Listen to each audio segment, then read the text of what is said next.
It's important to look out for those who cannot look out for themselves. That's why all 50 states and the District of Columbia have child restraint laws.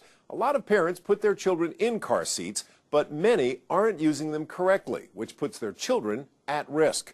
Doug Johnson looks at what you should do to protect your child's health. 6-month-old Hudson Griffin doesn't have a lot to worry about right now. When he's at home with his mom, Kim, she looks after him. But it's not always fun and games when Hudson or other Mid-South children are on the roads and highways. That's because some of the heaviest traffic in the country is within a few miles of the Griffins' front door. But even light traffic puts children at risk. Experts stress that to keep children safe inside of cars, any child under 4 feet 9 inches tall should ride in some type of car seat. The seats and seat belts in most cars are sized for bigger people and just don't fit young kids. Car seats provide the best protection in case of a crash, and they do need to be used correctly in order to give the proper amount of protection they're designed to do. We tell parents to look at the instructions, look at the owner's manual of their vehicle, and get the seat checked by a certified technician to make sure that it is being correctly used. Because with all the seats on the market, coupled with all the cars on the market, we want to make sure it's a good fit and it's the right seat for the right child. Nurse Davis says that even before parents bring a newborn home from the hospital, they should have already gone through the process of researching a safe, reliable car seat. That's what the Griffins did for Hudson. Mostly we wanted to look at the safety. That was our biggest concern. Of course, I'm sure most new parents, that's what they look at. I did a lot of research on the safety of many different car seats. Looked at reviews by parents, by consumers, by everybody that had bought one. And that's the way that we made our decision. That was basically our sole factor. There are specific things to check for when getting a car seat.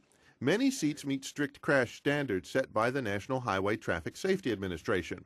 NHTSA also has a 5-star ease of use rating system. You can find both at nhtsa.gov.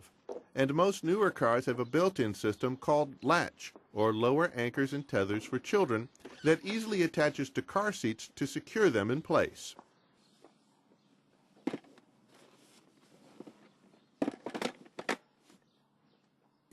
Very self-explanatory, and in both of our vehicles, my husband and mine, we could just snap it in. It was 2 quick snaps, tighten it, and it's done, because the base actually remains in the car. Here are a couple of sobering statistics. The leading cause of death for kids ages 3 to 14 are motor vehicle crashes, and most child restraint seats are not installed or used properly. But when they are, they can reduce the risk of death by 70%. Kim uses a mirror on the backseat headrest to keep an eye on her little passenger while she drives. Parents should resist the urge to reach into the back of a car to deal with kids while the car is moving. At this point in life, though, Hudson is an ideal car seat user. He tends to go straight to sleep and never really makes a peep. He might talk, kind of like he is now, but he really does. He seems very comfortable, and he really does seem to like it. It's also smart to be a good role model as your children grow up. If they see mom and dad wearing their seat belts, it'll be much easier to get them in the habit of buckling up. Keep these things in mind, too. Expensive doesn't always mean better. Check the safety ratings and reviews. Look for a seat that fits your child and your vehicle and is one that you'll be able to use properly. Don't use a used seat unless you know its history. And you can always log on to recalls.gov to find out if there's a recall or safety notice on a safety seat. For Smart Medicine, I'm Doug Johnson.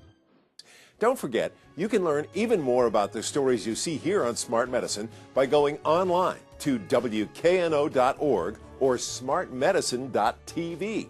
While you're there, you can even catch up on some of the episodes you might have missed. For all of us here at Smart Medicine, thanks for joining us. We'll see you again next time.